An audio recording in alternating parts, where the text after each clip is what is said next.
Les ovnis. Le sujet passionne et interpelle le monde entier depuis la fin des années 40.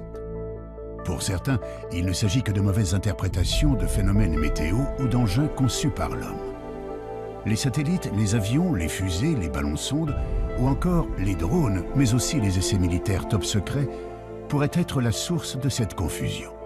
Mais pour d'autres, il s'agit bel et bien d'engins venus d'autres mondes qui nous visiteraient depuis très longtemps.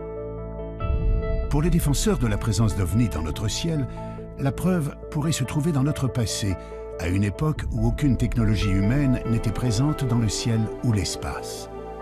D'après eux, il existerait des archives contenant de véritables histoires de soucoupes volantes consignées dans les chroniques romaines. On trouverait aussi, au Moyen-Âge, la trace de vaisseaux aériens naviguant au-dessus des paysans en utilisant la foudre comme arme de destruction. Les chroniques de la Renaissance foisonneraient de rapports faisant état de fabuleuses apparitions dans le ciel. Des apparitions, pour certaines, clairement semblables aux observations modernes d'ovnis. Alors, qu'en est-il vraiment ? À travers cette enquête, nous allons découvrir que les archives recèlent d'extraordinaires documents. Le passé a bien été le théâtre de phénomènes aériens ou célestes marquants pour toutes les populations de notre planète. Des observations qui furent interprétées comme des apparitions divines, des présages, mais aussi comme d'effroyables signes du ciel.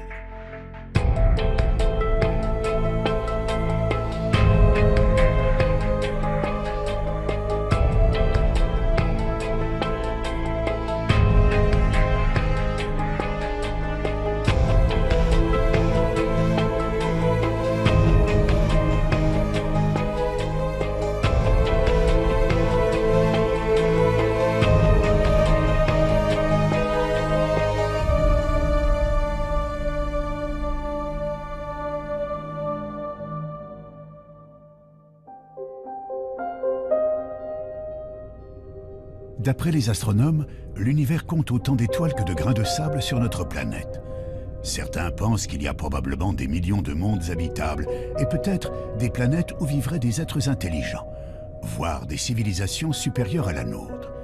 Serait-il possible que ces êtres soient déjà venus jusqu'à nous? La plupart des spécialistes des ovnis en sont convaincus. L'un d'entre eux, le journaliste Jean-Claude Bourret, est un précurseur dans ce domaine. Depuis maintenant près de 40 ans, il enquête d'une manière rigoureuse sur le sujet. Même s'il a pu étudier des centaines de dossiers concernant les ovnis, il n'a jamais été le témoin direct d'une observation. Je me suis trouvé confronté à un objet volant non identifié par l'intermédiaire d'une dépêche de l'agence France Presse, qui est l'une des 4 grandes agences de presse internationales, en 1973.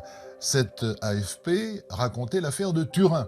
Sur l'aéroport de Turin, le radar civil et le radar militaire avaient détecté un objet volant non identifié en plein jour. Cet ovni avait été photographié par un photographe de presse professionnel, avait été observé par 3 équipages d'avions, poursuivi par un équipage d'avion et photographié par ce photographe de presse professionnel qui était là tout à fait par hasard et qui a vu l'OVNI, l'a photographié et qui a vu l'OVNI avec des milliers d'autres témoins. Donc je me suis dit, mais là on a un cas absolument extraordinaire qui est toujours inexpliqué aujourd'hui. Voilà comment je me suis intéressé aux OVNI. Des témoignages, des photographies ou des vidéos, il en existe aujourd'hui des milliers. Mais quelle que soit l'affaire, le doute persiste toujours. Et pour cause. De nos jours, les logiciels informatiques permettent quasiment tous les trucages en photographie et en vidéo. En imaginant que des centaines de témoins relatent la même observation, prennent des photos sous divers angles et qu'au même moment, des radars enregistrent des données précises, les sceptiques argumenteront notamment qu'il pourrait s'agir là d'essais militaires d'engins top secrets. Dans ces conditions, il paraît presque impossible d'obtenir un jour la preuve irréfutable de la présence d'engins extraterrestres dans notre ciel. Pourtant, au milieu des années 1960, quelques passionnés d'OVNI se sont mis à étudier les textes anciens. Scruter le ciel du passé à une époque où aucun engin aérien construit par l'homme ne parcourait le ciel. Pourrait-on trouver des descriptions d'OVNI dans les chroniques romaines ou médiévales? Évidemment, plus on remonte dans l'histoire des hommes, à des époques où la technologie moderne n'existait pas, il n'y avait pas d'avion, il n'y avait pas de ballon-sonde, il n'y avait pas de satellite artificiel. Quand les gens font des descriptions d'objets volants non identifiés, qu'ils n'appellent pas évidemment ovnis à l'époque, mais les signes mystérieux ou épouvantables ou effrayants vus dans le ciel, là on est bien obligé de dire qu'est-ce qu'ils ont vu. Quand on voit Pline le Jeune, qui au IIe siècle voit arriver au-dessus d'un champ de bataille en plein jour ce qu'il appelle un bouclier ardent, c'est-à-dire un bouclier qui brûle, et on voit bien ce que c'est qu'un bouclier, hein, c'est quelque chose de rond comme ça. Le champ de bataille s'arrête instantanément parce que c'est un signe du ciel. Chaque camp dit « Ah ben Dieu est avec nous puisqu'il nous envoie un signe », et puis le bouclier reprend sa course et chacun commence à continuer à sortir son épée et à tailler l'autre en pièces en disant « Dieu est avec nous ». Alors c'est quoi au IIe siècle après Jésus-Christ? C'est un satellite artificiel, c'est un ballon sonde, c'est un hélicoptère, c'est les phares d'atterrissage d'un avion. Et on se rend compte que toute l'histoire des hommes est jalonnée par des signes mystérieux, extraordinaires, qui pour moi sont la preuve que nos ancêtres, évidemment aussi, ont vu des objets volants non identifiés. On parle d'objets volants, de phénomènes aériens. Ce qui peut surprendre, c'est qu'à notre époque, une grande partie de la population associe ces apparitions à des visiteurs extraterrestres et non pas aux dieux ou à des manifestations diaboliques comme ce fut le cas dans le passé. Si l'homme d'aujourd'hui pense à des visiteurs venus d'ailleurs, c'est que notre connaissance de l'univers a beaucoup changé. Il y a 140 milliards de soleils dans notre galaxie. On le sait maintenant. Avant, on disait entre 100 et 200 milliards. Maintenant, avec les télescopes qu'on a lancés, on sait qu'il y a 140 milliards. Et on sait depuis 1994 que pratiquement chaque étoile entraîne un cortège de planètes qui tournent autour d'elle. Donc on sait que dans notre galaxie, il y a probablement 1000 à 2000 milliards de planètes. Donc même si vous prenez une hypothèse faible en imaginant que la vie ne peut naître que sur une planète sur 100, une planète sur 1000, une planète sur 1 million, une planète sur 1 milliard, ça fait encore des centaines, des milliers, des dizaines de milliers de planètes habitées dans notre galaxie. Et il y a un nombre infini de galaxies. Donc, j'ai la certitude que nous ne sommes pas seuls dans l'univers. J'ai la certitude que dans l'échelle des intelligences, nous sommes au bas de l'échelle. Nous sommes des primates. Nous sommes des primitifs, nous sommes des singes à peine évolués.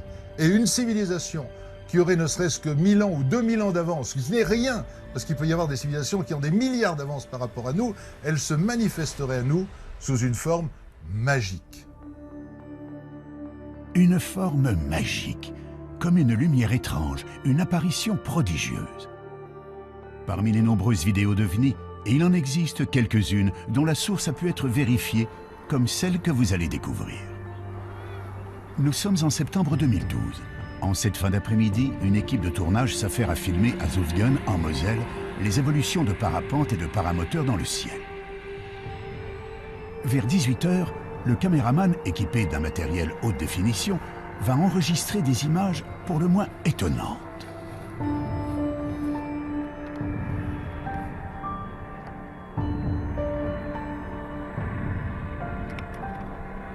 Qu'est-ce que c'était que ça? C'est quoi ce que tu fais? Je sais pas, un ovni. Je sais pas ce que c'est. Sur les agrandissements et au ralenti, quelques séquences laissent apparaître ce que beaucoup définissent comme une sorte d'ange. Il est facile d'imaginer que si cette étonnante observation avait eu lieu quelques siècles auparavant, la plupart des gens l'auraient perçue comme une apparition divine. Il faut d'ailleurs noter que les références à des phénomènes étranges dans le ciel se retrouvent dans toutes les religions. Certaines des descriptions bibliques pourraient d'ailleurs laisser penser à des observations d'OVNI.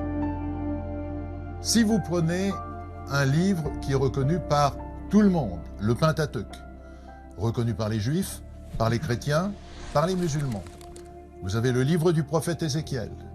Eh bien, j'incite les téléspectateurs à prendre une Bible, s'ils en ont une chez eux, à lire la première page du livre du prophète Ézéchiel. Que dit Ézéchiel? Il dit « Et je vis des visions divines, et voici que quelque chose descend du ciel, brillant comme de l'airain luisant, et voici une roue sur la terre, comme si une roue eût été au milieu d'une autre roue, avec des yeux tout autour de la jante de la roue qui est immense. Nous on dirait avec des hublots. Et voici des animaux qui descendent des roues, c'est-à-dire des êtres vivants, mais qui ne sont pas des êtres humains et qu'Ézéchiel appelle des animaux. Et les roues se déplacent et vont là où l'esprit des animaux veut qu'ils aillent. Donc c'est piloté, c'est clairement écrit dans la Bible. Donc là nous sommes 500 ans avant la naissance du Christ.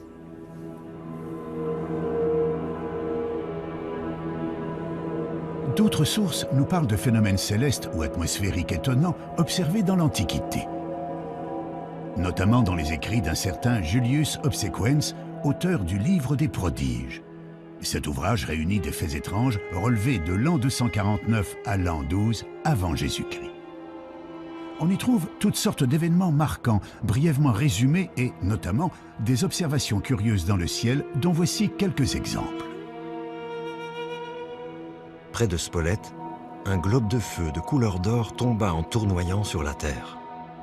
Ayant ensuite augmenté de volume, il s'éleva dans les airs et, porté vers l'Orient, il couvrit l'étendue du soleil.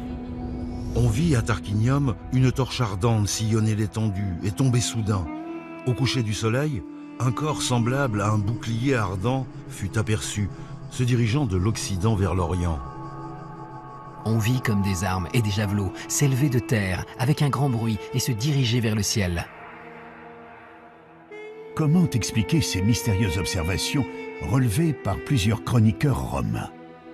Yannis Delianis, historien, diplômé d'une maîtrise en archéologie à l'université de la Sorbonne, étudie ces textes anciens où les références à des phénomènes célestes ou météorologiques inexpliqués ne sont pas rares.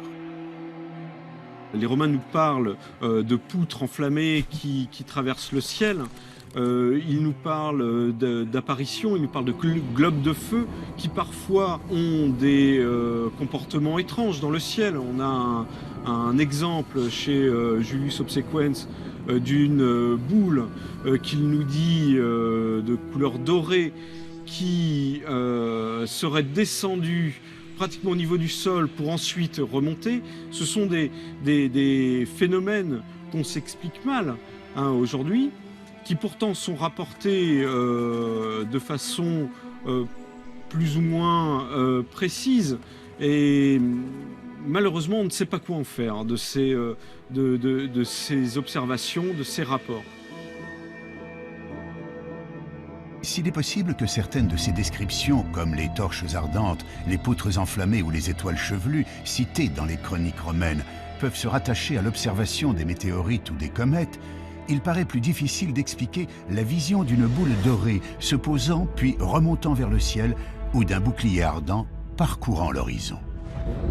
Quand on parle d'un bouclier, est-ce qu'on implique que l'objet est lui-même métallique, comme on peut le voir pour certains témoignages de soucoupes volantes? Ça, on est bien embêté pour le dire aujourd'hui, parce que notre compréhension de ces termes-là est assez faible en réalité.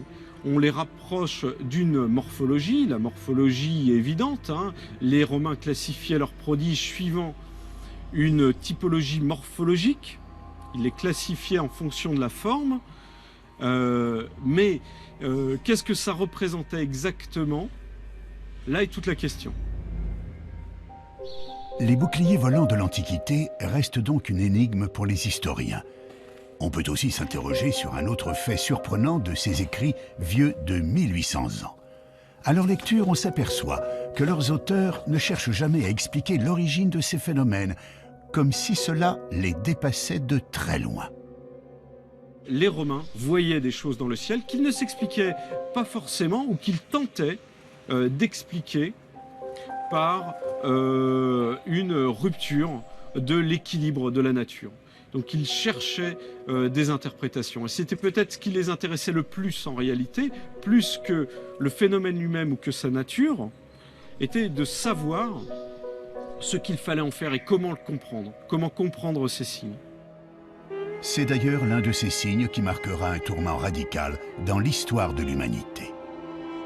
En effet, en l'an 312, Constantin, qui s'apprête à combattre pour le trône impérial de Rome, voit soudainement apparaître dans le ciel d'Italie une croix étrange, entourée d'un cercle.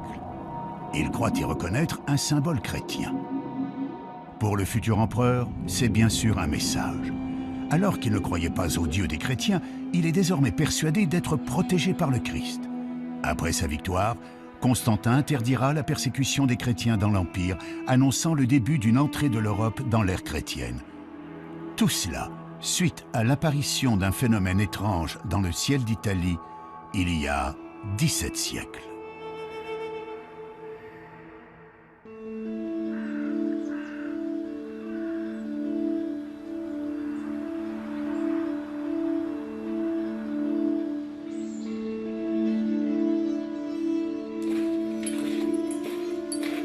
Saint-Jacques-des-Arrêts.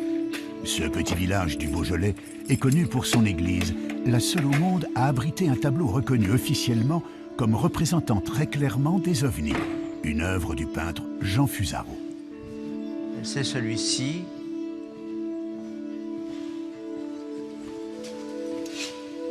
Alors Fusaro, sur le plan graphique, il faut parler du plan graphique aussi, il s'en donne à cœur joie, évidemment, qu'il y a une représentation de toutes les phases de l'histoire de Agobard. Ces tempestaires, le blé, le monde rural, la ruralité. Il y a même un petit hameau beaujolais, là, derrière la croix, en bas, là. Et puis, il y a cette spatialité différente, cette fabuleuse interprétation de ce qu'on appelle des ovnis au jour d'aujourd'hui, hein. Des ovnis, des bateaux qui voguent dans les nuages.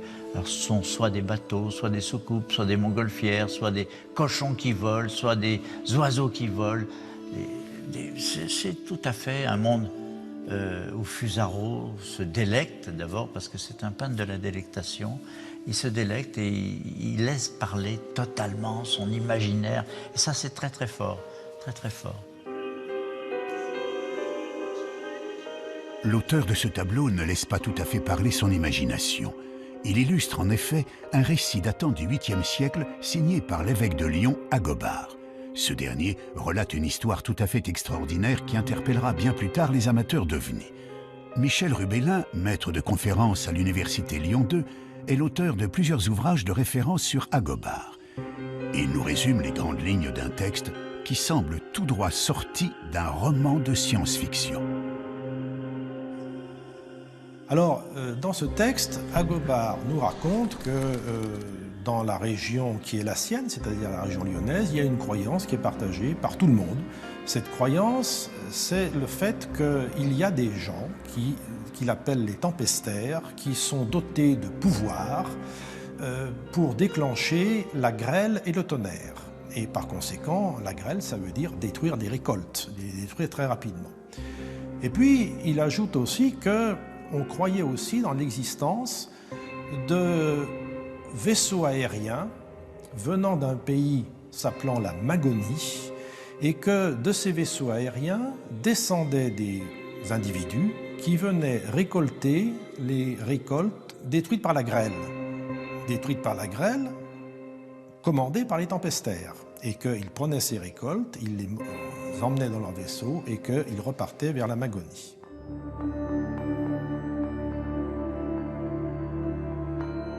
Le texte d'Agobard contient d'autres détails surprenants sur ces épisodes de navires volants au haut Moyen-Âge.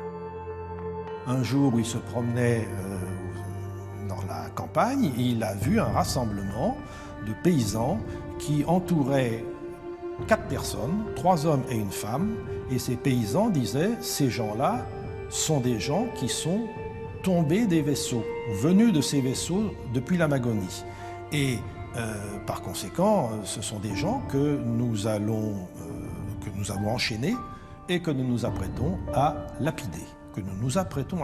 Je dis bien, hein, contrairement à des interprétations qui ont été données par la suite. Et Agobard dit, eh bien, grâce à la persuasion, grâce à ma parole, j'ai réussi à sauver ces 4 malheureuses personnes en démontrant à mes auditeurs que il ne pouvait pas venir de vaisseaux en question qui n'existaient pas. Par conséquent, il fallait absolument éviter de les lapider. Il les a délivrés. C'est tout ce que dit Agobard hein, sur la Magonie et sur les vaisseaux. On peut donc facilement comprendre pourquoi ce texte a enflammé l'imaginaire des ufologues. Et pourtant, il faut rester prudent. Dans ce texte, Agobard n'écrit jamais qu'il a vu lui-même des vaisseaux aériens. ce ne sont en réalité que des récits qui lui sont rapportés. Cette histoire extraordinaire, unique en son genre, qu'on ne retrouve nulle part ailleurs dans les chroniques de cette période, ne serait en fait qu'une rumeur. Mais d'où viendrait cette idée si originale pour l'époque de navires volants? C'est peut-être tout simplement une folklorisation de croyances. La grêle, c'est pour les paysans quelque chose de fondamental. C'est le danger numéro 1 parce que c'est quelque chose qui ne peut pas être prévu et qui, en l'espace de quelques secondes, détruit toutes les récoltes. Donc c'est une des terreurs numéro 1 des paysans. Et je pense qu'autour de cette terreur, eh bien, toute une série de croyances ont pu se développer. Ça vient d'en haut, oui, ça vient d'en haut, ça vient du ciel. Ça vient du ciel parce que dans le ciel, il y a des puissances qui envoient la grêle.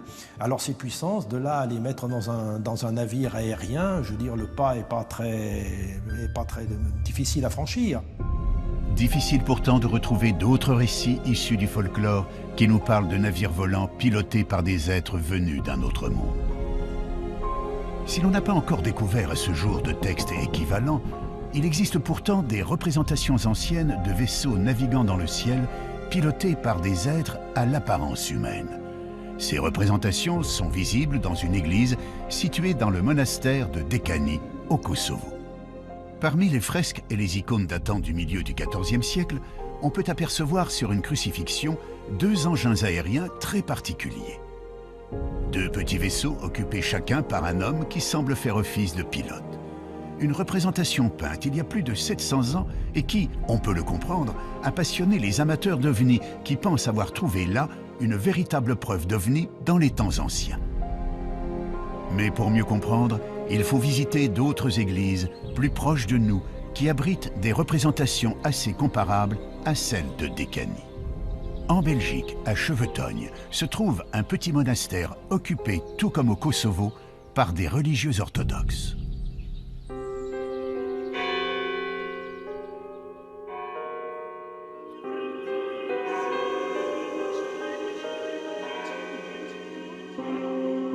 On peut y voir là aussi des fresques représentant des sortes de nefs volantes occupées par des formes humaines.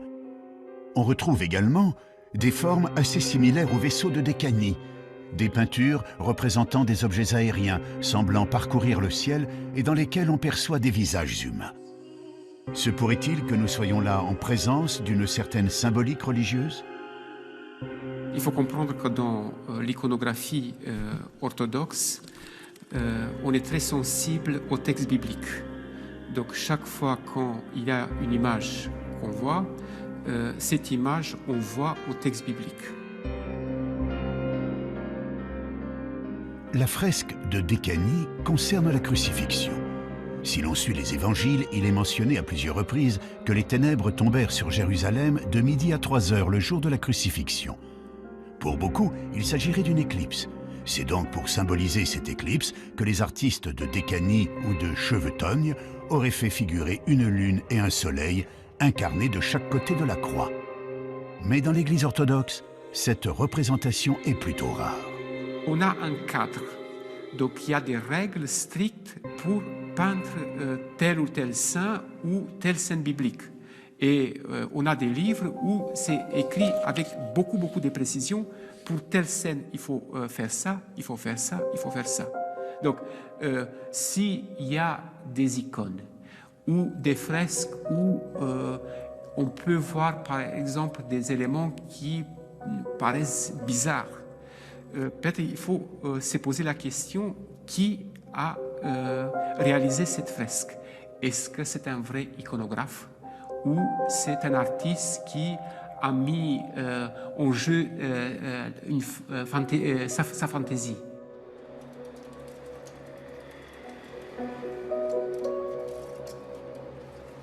D'autres églises abritent des œuvres dans lesquelles certains ont cru déceler d'étonnantes représentations d'ovnis. C'est le cas de la collégiale Notre-Dame de Beaune. Des tapisseries monumentales datant du XVe siècle sont exposées dans le cœur de l'église. Les personnages, les paysages, les châteaux et même les nuages sont représentés d'une manière assez réaliste pour l'époque. On y perçoit surtout, figurant dans le ciel à 2 reprises, des objets sombres, ressemblant très clairement à ce que l'on nommerait aujourd'hui des soucoupes volantes. Serait-on là face à une volonté des artistes de l'époque de faire figurer une observation particulière dans le ciel du XVe siècle? La réponse à cette énigme se trouve en fait dans l'histoire même des tapisseries. Il faut remonter aux commanditaires, aux financeurs de cette œuvre. Or, il se trouve que l'un des généreux donateurs était le cardinal Jean Rollin, un cardinal que les artistes de l'époque, pour une raison que l'on ignore, n'ont pas pu représenter physiquement sur les tapisseries. Alors, pour le remercier, ils ont tout simplement fait broder sa coiffe, le symbole de son rang, autrement dit son chapeau, au-dessus de tous les autres personnages. Une explication difficilement contestable, même si certains avancent le fait qu'un chapeau de cardinal est toujours représenté en rouge et surtout pas en noir. Il s'avère donc très périlleux de chercher des preuves de l'existence des ovnis dans les peintures, les fresques ou les broderies des siècles passés. Cependant, un travail de recherche dans les archives pourrait permettre de dénicher des cas de phénomènes inexplicables dans le ciel de nos ancêtres.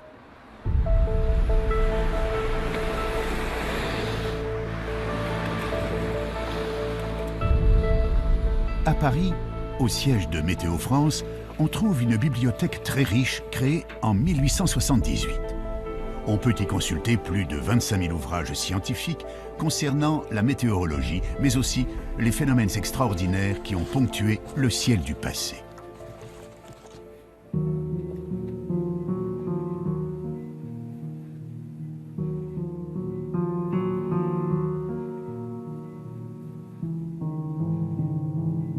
On a la chance d'avoir une bibliothèque qui est très riche et ancienne. On a des livres à partir du XVIe siècle.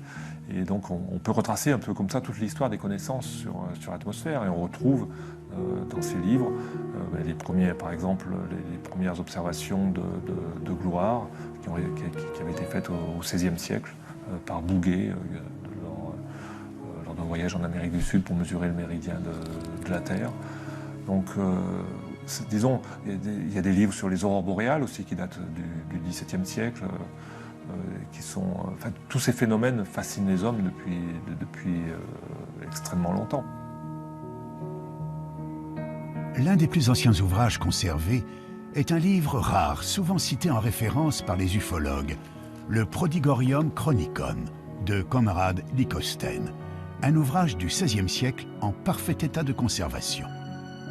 Le livre de Lycosthenes, c'est un livre en latin, c'est le livre des prodiges, qui a été édité en 1557 et qui est une chronique depuis la création, depuis le début, d'un ensemble de phénomènes extraordinaires. Alors ces phénomènes extraordinaires peuvent concerner les animaux, alors ce sont des animaux avec deux têtes, mais dans la plupart des cas, ce sont des phénomènes naturels. Donc il y a un grand nombre d'inondations, justement de parélie, de halos.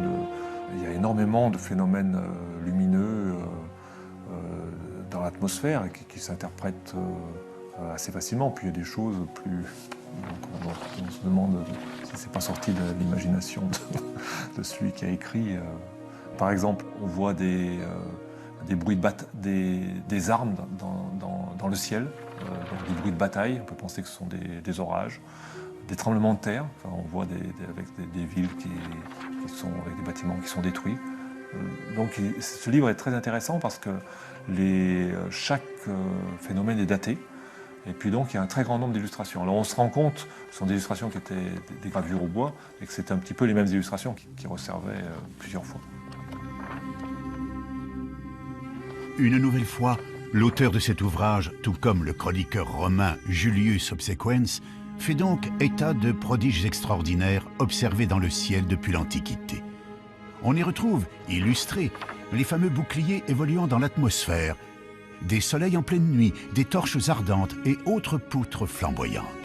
Mais à y regarder de plus près, il semblerait très envisageable que la majorité des cas représentés sur ces gravures trouvent aisément des explications météorologiques ou astronomiques.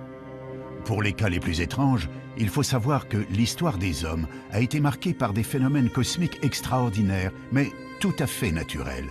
Des phénomènes qui ont très sûrement interpellé les chroniqueurs du passé. Il y a de temps en temps des phénomènes nouveaux et étonnants. Alors les comètes, en font partie, brutalement, dans le ciel. C'est une comète qui va rester quelques jours, quelques mois, présente dans le ciel. Les chutes de météorites, c'est autre chose. Alors, ou bien c'est une étoile filante dans le ciel, ou bien c'est vraiment une explosion, ou bien c'est vraiment une onde de choc, ou c'est vraiment un cratère à l'arrivée, notre phénomène. Il y a un autre phénomène intéressant qu'on n'a pas vu depuis quelque temps, qui est une supernova. Qu'est-ce que c'est qu'une supernova? C'est une étoile qui, après avoir fabriqué des éléments comme l'oxygène, l'azote, le chlore, le fer, explose. Elle s'effondre sur elle-même et rebondit et explose. Et entre parenthèses, ce sont des phénomènes essentiels, puisque c'est le mécanisme par lequel nos atomes dans notre corps sont formés. Tout ce que vous avez dans votre corps, c'est-à-dire un peu de chlore, un peu de magnésium, un peu de calcium, etc. et autres, a été fabriqué un jour dans une étoile qui n'est pas le Soleil et qui a explosé. Et un tel phénomène est spectaculaire, parce que l'étoile, quand elle explose, elle devient pratiquement aussi lumineuse que toute la galaxie, c'est-à-dire aussi lumineuse qu'un milliard d'étoiles. Ce qui veut dire que cet objet est l'objet le plus brillant du ciel, vous le voyez évidemment la nuit, c'est le plus brillant, mais en même temps, vous le voyez le jour. Il est tellement brillant qu'on le voit de jour. Ah, il est moins bien que le soleil, d'accord. Mais vous voyez cette étoile nouvelle que vous ne pouvez pas ignorer, qui va durer 20 jours, 30 jours, maximum 100 jours, qui apparaît brutalement et qui ensuite disparaît lentement. On peut en effet largement concevoir qu'une supernova, l'explosion d'une météorite ou l'apparition soudaine d'une nouvelle étoile dans le ciel, ait pu frapper l'esprit de nos ancêtres. Quand un phénomène nouveau apparaît, il y a ceux qui imaginent je ne sais quelle histoire complètement stupide, je dirais même obscurantiste, et puis il y a ceux qui réfléchissent. Et il y a déjà plus de 2000 ans, Lucrèce, qui observait les comètes comme ses contemporains, s'était dit « je ne comprends pas ce que c'est que les comètes, mais si on étudie ce phénomène, et si on réfléchit, on le comprendra. Et un jour viendra où nous comprendrons ce qu'est ce phénomène, qui est un phénomène naturel, probablement. Vous voyez ce que disait Lucrèce il y a 2000 ans. Puis en même temps, certains écrivaient je ne sais quelles histoires rocambolesques sur le sujet. Si de nombreux phénomènes astronomiques étaient connus et étudiés dans l'Antiquité, il semble pourtant que les Grecs, comme les Romains, aient été les témoins de curieuses apparitions. Que pensent les astronomes d'aujourd'hui de ces boucliers ardents ou du cas de ce globe doré qui remontait vers le ciel? Ce genre de phénomène, ça se rattache à ce qu'on appelle la fragilité du témoignage humain. C'est-à-dire, en gros, quand vous assistez à quelque chose, n'importe quoi, un accident, un phénomène, et on vous demande de témoigner. Eh bien, en fait, ce qui se passe, c'est que vous avez vu, votre cerveau l'interprète. Et votre cerveau l'interprète en fonction de son éducation. Et donc, on a fait cette expérience une fois à Nice, je me souviens, à l'Observatoire de Nice, où le 3e étage d'une fusée soviétique retombait dans la Méditerranée. Et on a dit aux gens, décrivez-nous ce que vous avez vu. Et les gens racontaient leur imagination. Certains ils mettaient des hublots dans la fusée en question, certains ils racontaient les bandes dessinées qu'ils avaient vues, ce qu'on avait raconté à côté. Autrement dit, le témoignage humain est relatif à l'éducation que vous avez eue. Donc il est tout à fait naturel que n'importe quel phénomène céleste ou terrestre, vu pour la première fois par quelqu'un, soit considéré comme magique, soit considéré comme extraordinaire. Et on a là des contes qui finalement nous montrent la richesse de l'imagination humaine.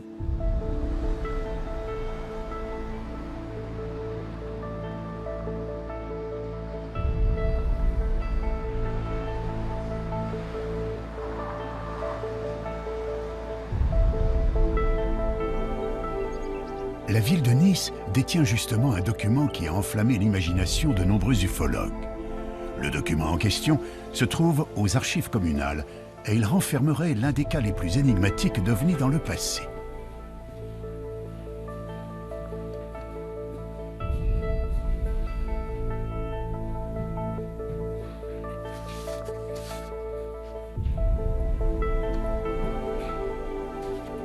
Un petit livret intitulé « Discours des terribles et épouvantables signes apparus sur la mer de Gênes » nous dévoile plusieurs histoires se déroulant en août 1608.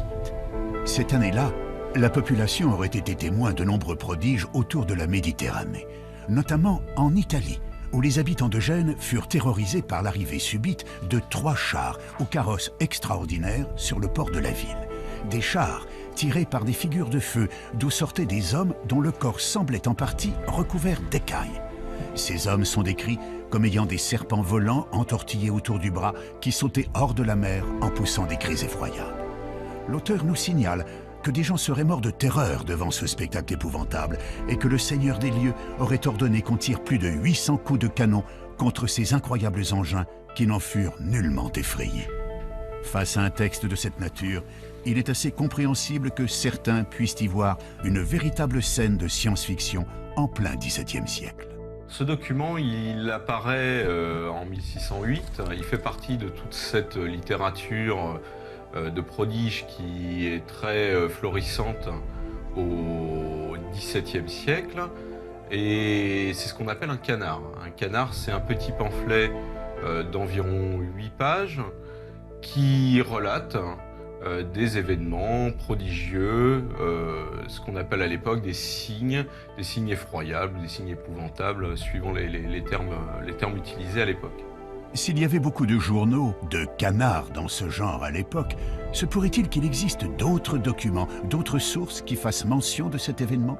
Dans le cas précis de ce canard et de cet événement, qui est quand même un événement qui a duré 15 jours, qui a certainement marqué les esprits, eh bien cet événement, curieusement, ne se retrouve pas dans d'autres documents à Gênes. On n'a aucune chronique aucune chronique génoise qui parle de cet événement, et c'est fort curieux. C'est fort curieux parce que certainement cela implique que l'événement n'a pas eu lieu. Encore une fois, l'imagination débordante des humains serait-elle à l'œuvre ? Durant ses recherches, Yanis Delianis a pu mettre la main sur des gravures datées du XVIIe siècle. On y voit des représentations de navires étrangement décorés, tirés par des sortes de dragons et entourés de personnages mi-hommes, mi-poissons, tenant dans leurs mains ce qu'on pourrait prendre pour des serpents volants.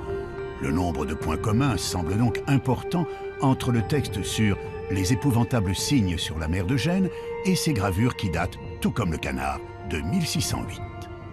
On retrouve à cette époque-là, en novembre 1608, se passe un événement important à Florence. À Florence, Cosme de Médicis se marie avec Marie-Magdalène d'Autriche le 3 novembre 1608 sur la rivière de l'Arno. Se monte pour célébrer ce mariage une grande fête nautique basée sur les argonautiques d'Apollonius de Rhodes, et on retrouve dans les textes nous décrivant cet événement-là, ces festivités, beaucoup d'éléments qui rappellent les apparitions telles qu'elles sont décrites dans le canard.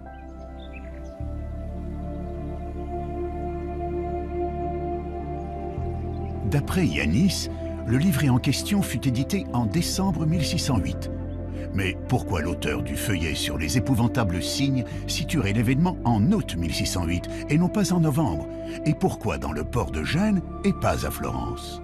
Je soupçonne l'auteur du canard d'avoir déplacé sciemment le lieu de l'événement de Florence à Gênes pour couvrir ses traces, simplement.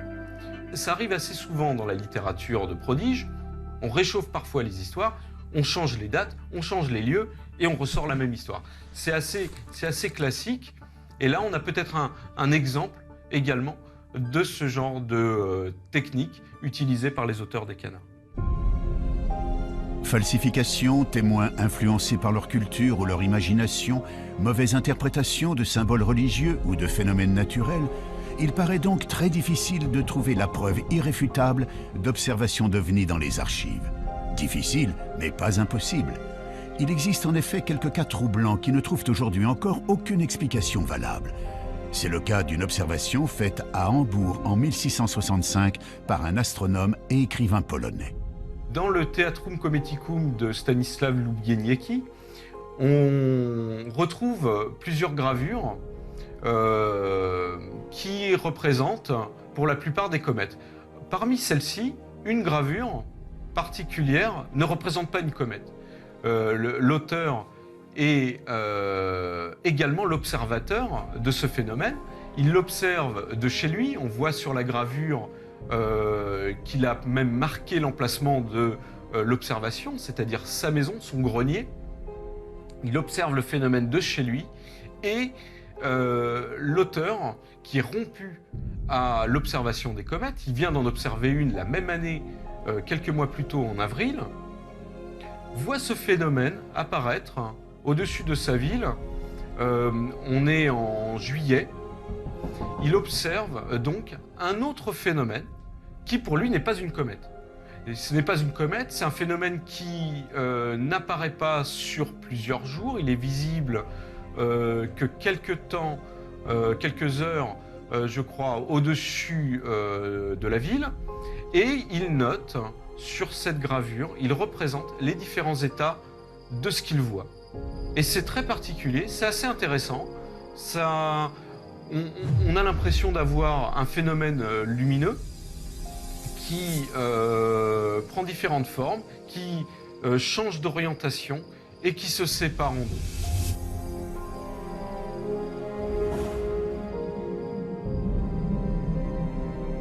Difficile cette fois de remettre ce témoignage en cause ou d'y trouver une explication naturelle connue. D'autres auteurs à l'esprit également scientifique relateront eux aussi des observations extraordinaires dans le ciel au XVIIIe et XIXe siècle. On peut par exemple découvrir dans un traité de météorologie paru en Belgique en 1837 l'étrange spectacle qui eut lieu dans le ciel des Pays-Bas durant l'été 1812. Le 23 août, vers les 9 h du soir, M. Nieuwenhuis, ministre à Utrecht, revenant d'une maison de campagne, aperçut dans le ciel une bande de la largeur de 2 fois le diamètre de la Lune. Au commencement, elle parut formée de quelques traits de feu parallèles qui allaient en se rapprochant puis se réunissaient. La lumière augmenta par degrés, la bande devint rouge de feu et le milieu comme le fer incandescent. Et il s'en élança des rayons enflammés qui, à 3 reprises différentes, s'épanouirent et se contractèrent en se dirigeant vers le nord. Tout à coup, il en partit un corps semblable à une étoile rouge de feu. En peu d'instants, elle devint grande comme la moitié de la Lune. Sa lumière devint étincelante et presque aussi éclatante que celle du soleil couchant. Ce globe retourna alors dans le milieu de la bande dont il était sorti. Il a ensuite poursuivi sa route au-delà et son éclat s'affaiblit en raison de la distance. Là encore, ce phénomène observé aux Pays-Bas il y a plus de 200 ans reste une affaire totalement inexpliquée.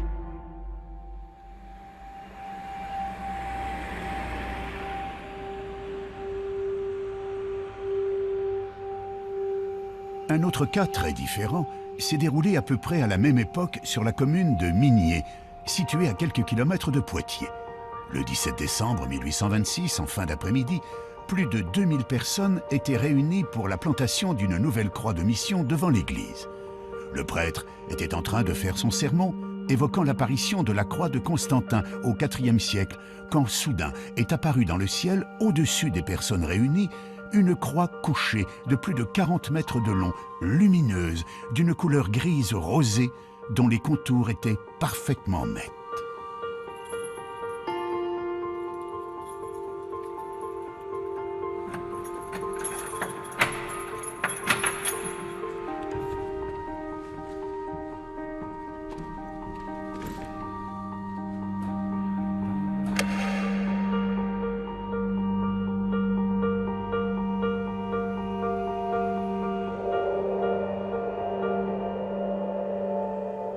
C'est pendant qu'il parlait de cette victoire de la croix que brusquement les gens ont été détournés, ne l'ont plus écouté. Il a essayé de parler plus fort et son confrère a dû intervenir en lui disant « mais cessez de parler de l'apparition à Constantin, regardez ce qui se passe ». Et c'est là qu'il y avait une grande croix lumineuse qui était apparue dans le ciel, mais une croix couchée, sans Christ dessus, une croix lumineuse couchée. L'émotion fut immense. La plupart des gens présents se mirent à pleurer, à crier, mais surtout à prier. Cette croix gigantesque, située seulement à une 60aine de mètres au-dessus de leur tête, était silencieuse, immobile et surtout d'une netteté parfaite, diront les témoins. Ces gens, pour la plupart des paysans qui avaient donc l'habitude des phénomènes naturels, n'ont a priori pas pu confondre cette apparition avec un nuage à la forme particulière. D'ailleurs, les rapports de l'époque font état d'un ciel parfaitement clair ce jour-là. La croix resta en place durant plusieurs dizaines de minutes. Elle était restée très figée, très fixe, donc sans aucun mouvement. Et elle a disparu parce qu'après le prédicateur, évidemment, il avait perdu l'attention de ses fidèles. Il ne lui restait plus qu'une chose, il a essayé d'entonner le chant « Vive Jésus, vive sa croix » qu'on chantait lors de ses plantations de croix, mais ça n'a pas trop bien marché, les gens étaient trop perturbés par cette croix apparue pour pouvoir chanter. Alors, de guerre lasse, il a fait rentrer les gens dans l'église pour rendre grâce à Dieu. Et comme ça, dans l'église, il pensait avoir nouveau son peuple en main, le peuple qui lui échappait à l'extérieur. Une petite partie des gens présents n'avaient pas pu rentrer dans l'église. Certains étaient restés à l'extérieur. Quelques personnes ont donc encore pu observer plus longuement cette croix aux particularités si étonnantes. Il y a même le témoignage d'une dame qui est citée dans la commission d'enquête, qui repartait et qui par le haut, donc en montant, puisque nous sommes un peu dans le creux, et qui a les collines d'alentour, qu'elle voyait encore la croix couchée, donc en partant tout de suite pendant que les gens allaient dans l'église, elle la voyait encore de haut, à peu près à sa hauteur. Si l'on résume, il ne paraît pas envisageable que cette population ait pu faire face à un phénomène météorologique connu. Peu probable également de trouver une explication du côté de l'astronomie. Reste l'hypothèse d'un canular, une théorie qui a aussi eu quelques adeptes peu après l'apparition. Certains avançaient qu'il était possible d'obtenir un résultat similaire en installant une croix de bois léger sur un système de câbles tendus sur des centaines de mètres. Donc vous avez pu vous-même voir que ce n'était guère possible des câbles parce que c'est quand même très éloigné et puis les collines ne sont pas élevées à ce point-là que des câbles auraient pu supporter une croix. Non, l'autre c'était la théorie du cerf-volant, donc qu'apporte ce témoin qui voudrait absolument dire qu'elle n'ait pas eu lieu. Mais là aussi, le maire de Migné lui a envoyé une lettre officielle, d'ailleurs qui est publiée, l'invitant à venir sur place, à faire son montage de cerf-volant pour montrer que ce serait possible. Mais finalement, il ne s'est jamais présenté.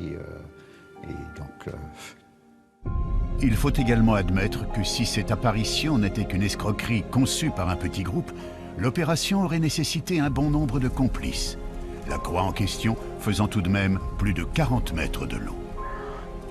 Difficile de ne pas être vu et de rester discret pour installer un tel monument à 60 mètres de haut sur une place publique en plein jour.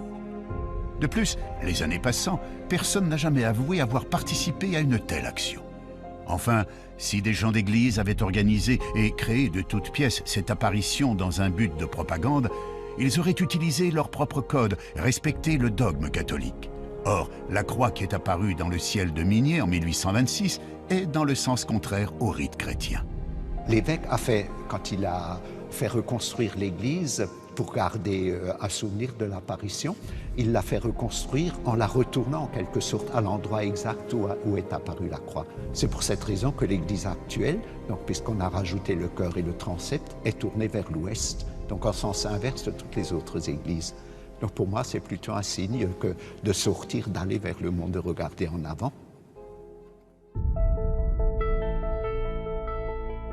Cette histoire de la croix de Migné reste aujourd'hui encore classée dans la catégorie des apparitions divines, tout comme la croix apparue à Constantin ou les nombreux prodiges observés à toutes les époques de l'histoire humaine. Nous l'avons vu, une très grande partie des cas décrits par les ufologues comme étant des preuves de l'existence des ovnis dans le passé peuvent trouver des explications rationnelles. Mais une chose est certaine, les archives contiennent bien des cas d'observation de phénomènes extraordinaires et inexpliqués dans le ciel du passé. Toutes les civilisations qui furent témoins de ces prodigieuses apparitions y ont perçu un signe interprété comme magique ou divin. Aujourd'hui, à notre tour, nous interprétons ces signes en y voyant la présence de technologies venues d'autres planètes. Une croyance qui nous permettrait d'accréditer la thèse selon laquelle nous rentrerons un jour en contact avec une civilisation plus évoluée que la nôtre. Pour certains adeptes de la théorie extraterrestre, à travers les signes, les apparitions ou les prodiges du passé, les ovnis n'ont jamais cessé de nous envoyer un signal. Le signal magique de la présence d'autres civilisations dans l'univers. Mais ces civilisations auraient-elles vraiment un intérêt à communiquer avec nous? Est-ce qu'on communique avec la civilisation des fourmis? Est-ce qu'on communique avec la civilisation des abeilles? Est-ce qu'on communique avec un escargot? Vous imaginez un escargot, il pleut, il sort de sa coquille, il avance comme ça, et puis il y a quelque chose de vertical. Il monte, et c'est un piquet qui tient une glissière de sécurité d'autoroute. Il est au sommet, et puis avec ses deux petites antennes au bout duquel il y a les yeux, il regarde, il voit passer des lumières comme ça. Est-ce qu'il peut savoir ce que c'est qu'une voiture? Est-ce qu'il peut savoir la différence entre un moteur diesel et un moteur essence? Est-ce qu'il peut imaginer que dans ces voitures, il y a un homme avec une carte de crédit, une puce électronique, un code qu'on rentre dans une machine pour retirer de l'argent? C'est un monde qu'il ne peut même pas imaginer. Et bien, je pense qu'il y a la même différence entre l'escargot et nous qu'entre nous et certaines civilisations extraterrestres.